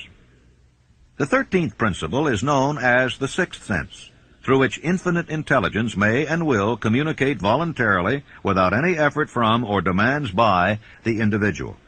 This principle is the apex of the philosophy. It can be assimilated, understood, and applied only by first mastering the other 12 principles. The sixth sense is that portion of the subconscious mind which has been referred to as the creative imagination. It has also been referred to as the receiving set, through which ideas, plans, and thoughts flash into the mind. The flashes are sometimes called hunches or inspiration. The sixth sense defies description. It cannot be described to a person who has not mastered the other principles of this philosophy, because such a person has no knowledge and no experience with which the sixth sense may be compared. Miracles of the sixth sense. The author is not a believer in, nor the advocate of miracles, for the reason that he has enough knowledge of nature to understand that nature never deviates from her established laws. Some of her laws are so incomprehensible that they produce what appear to be miracles. The sixth sense comes as near to being a miracle as anything I have ever experienced. This much the author does know, that there is a power or a first cause or an intelligence which permeates every atom of matter and embraces every unit of energy perceptible to man, that this infinite intelligence converts acorns into oak trees, causes water to flow downhill in response to the law of gravity, follows night with day and winter with summer, each maintaining its proper place and relationship to the other. This intelligence may, through the principles of this philosophy, be induced to aid in transmuting desires into concrete or material form. The author has this knowledge because he has experimented with it and has experienced it. Step by step through the preceding chapters, you have been led to this, the last principle. If you have mastered each of the preceding principles, you are now prepared to accept, without being skeptical, the stupendous claims made here. If you have not mastered the other principles, you must do so before you may determine definitely whether or not the claims made in this chapter are fact or fiction. Long before I had ever written a line for publication or endeavored to deliver a speech in public, I followed the habit of reshaping my own character by trying to imitate the 9 men whose lives and works had been most impressive to me. These 9 men were Emerson, Paine, Edison, Darwin, Lincoln, Burbank, Napoleon, Ford, and Carnegie. Every night, over a long period of years, I held an imaginary council meeting with this group whom I called my invisible counselors. I had a very definite purpose in indulging my imagination through these nightly meetings. My purpose was to rebuild my own character so it would represent a composite of the characters of my imaginary counselors. Realizing, as I did early in life, that I had to overcome the handicap of birth in an environment of ignorance and superstition, I deliberately assigned myself the task of voluntary rebirth through the method I have described above. Building character through autosuggestion. I knew, of course, that all men have become what they are because of their dominating thoughts and desires. I knew that every deeply seated desire has the effect of causing one to seek outward expression through which that desire may be transmuted into reality. I knew that self-suggestion is a powerful factor in building character, that it is, in fact, the sole principle through which character is built. With this knowledge of the principles of mind operation, I was fairly well armed with the equipment needed in rebuilding my character. In these imaginary council meetings, I called on my cabinet members for the knowledge I wished each to contribute. My method of addressing the members of the imaginary cabinet would vary according to the traits of character in which I was, for the moment, most interested in acquiring. I studied the records of their lives with painstaking care. After some months of this nightly procedure, I was astounded by the discovery that these imaginary figures became apparently real. Each of these 9 men developed individual characteristics which surprised me. For example, Lincoln developed the habit of always being late, and then walking around in solemn parade. He always wore an expression of seriousness upon his face. Rarely did I see him smile. That was not true of the others. Burbank and Payne often indulged in witty repartee which seemed at times to shock the other members of the cabinet. These meetings became so realistic that I became fearful of their consequences and discontinued them for several months. The experiences were so uncanny, I was afraid if I continued them, I would lose sight of the fact that the meetings were purely experiences of my imagination. This is the first time that I have had the courage to mention this.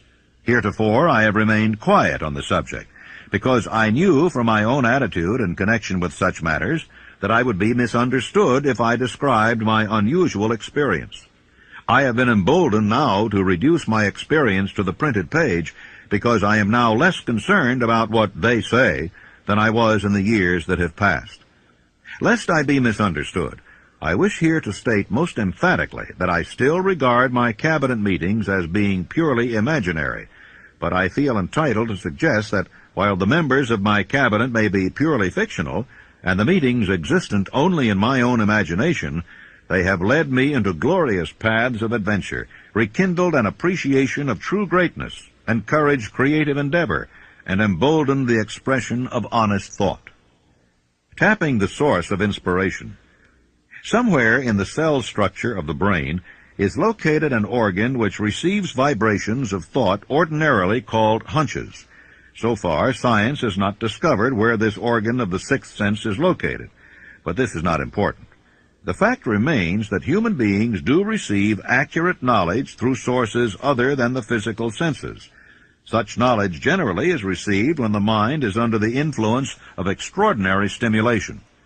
Any emergency which arouses the emotions and causes the heart to beat more rapidly than normal may, and generally does, bring the sixth sense into action.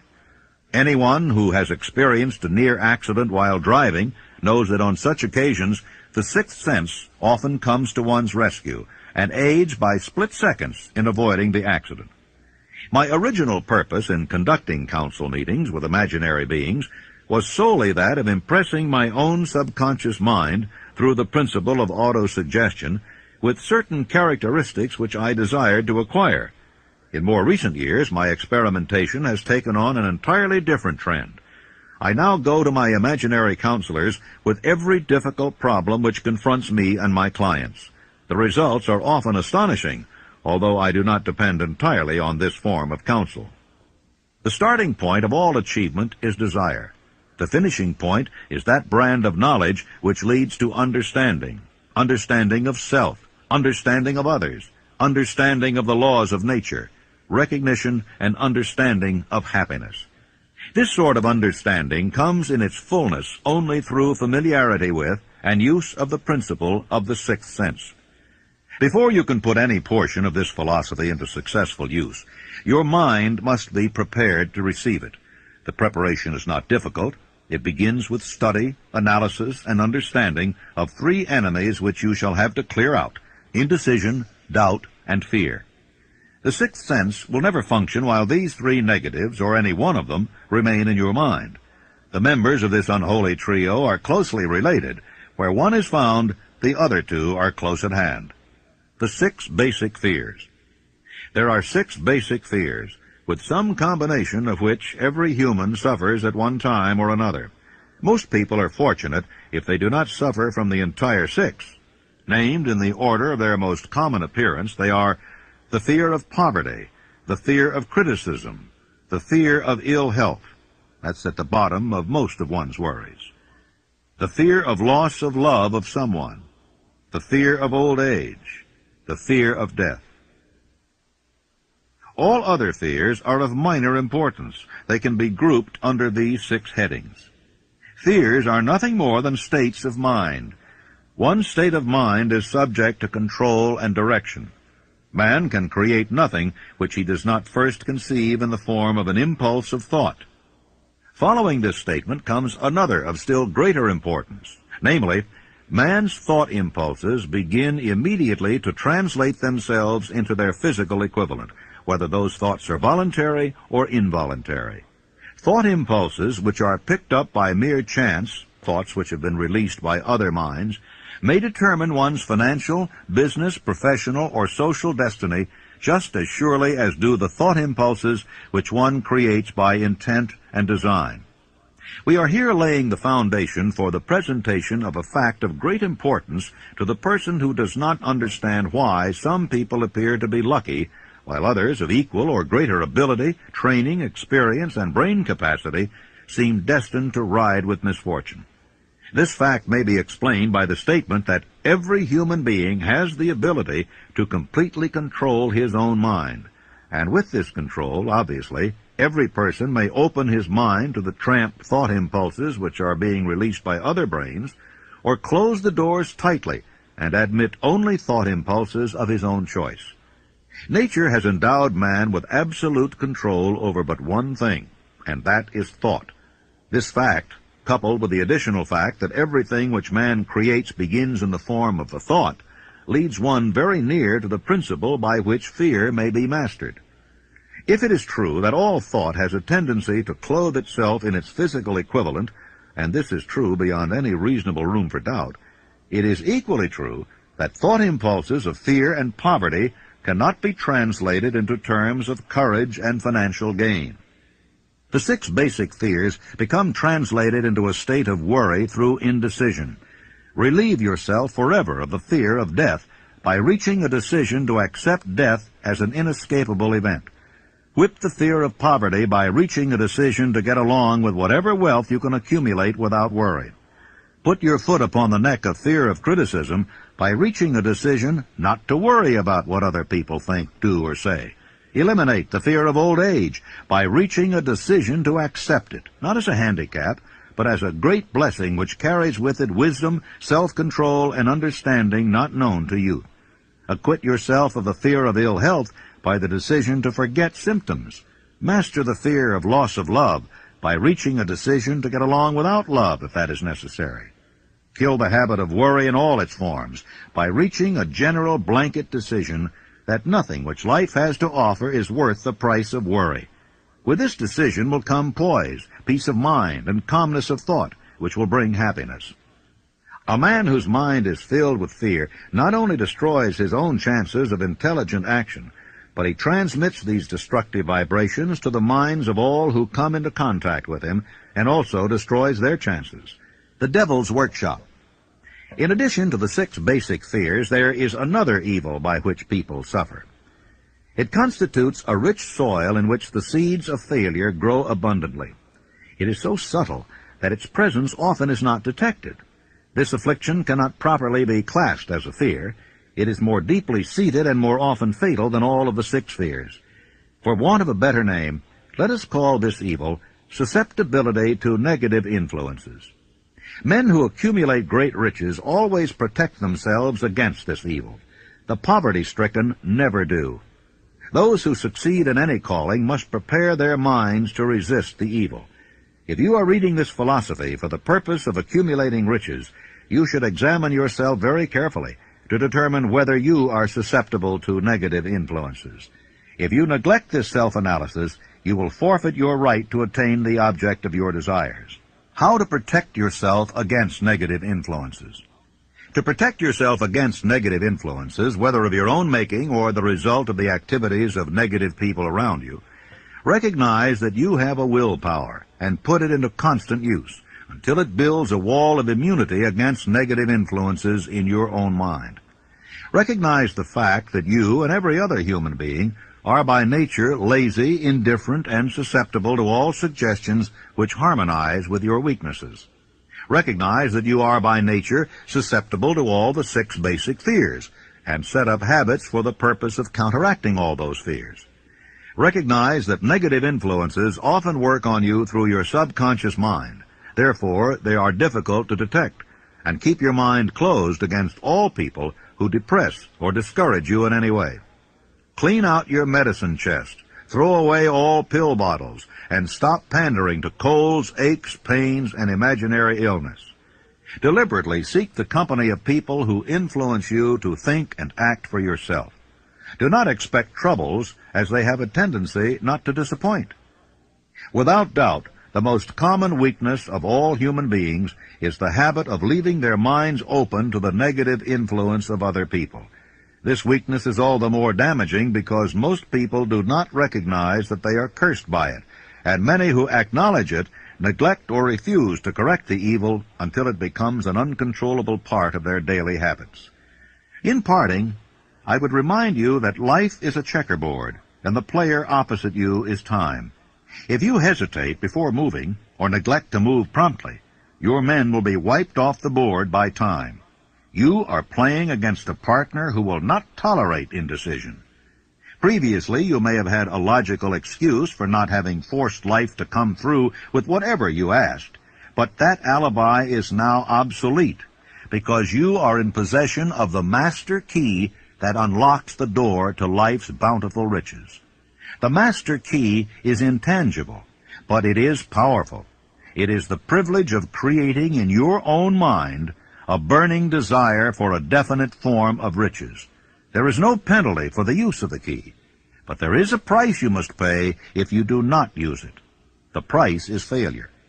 There is a reward of stupendous proportions if you put the key to use. It is the satisfaction that comes to all who conquer self and force life to pay whatever is asked. It has been said that I have made more successful men than any man living today. I don't know whether that's true or not, because there's no way of getting accurate statistics. But ladies and gentlemen, when I take inventory of the people that I do know who started at scratch and have become millionaires, and some of them not quite that much money, but become profoundly successful, I recognize that I have created a philosophy here through the good work of Mr. Carnegie that's been a benefactor to the world, not only to those who are living now, but to those who are not yet born.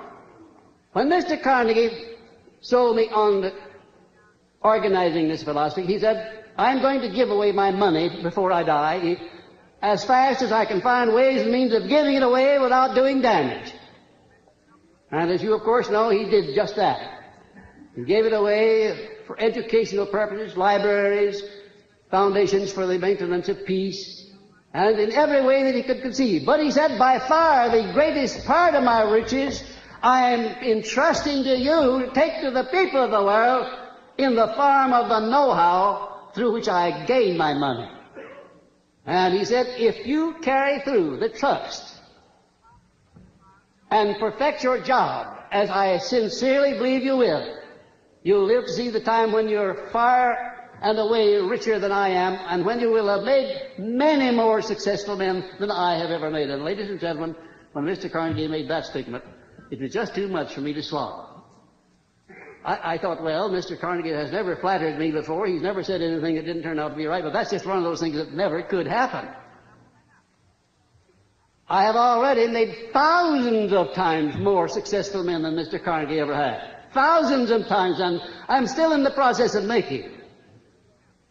You know, ladies and gentlemen, during those 20 years of research that I put into the building of this philosophy, I ran into some very profound facts and truths. And one of them consists in this fact, that when a great crisis comes over the world, there always comes out some unknown with the formula for dissolving that crisis.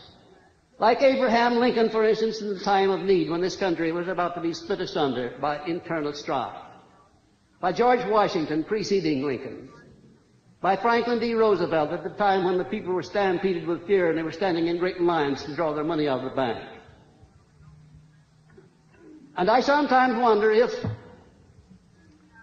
this hand of destiny, which has such a long arm behind it, doesn't reach over in places like the one where I was born and lift out people out of humble and lowly stations and give them great jobs to do in life as an inspiration and an object lesson to other people to show what can be done when one recognizes the God-given power of thought and puts it to proper use.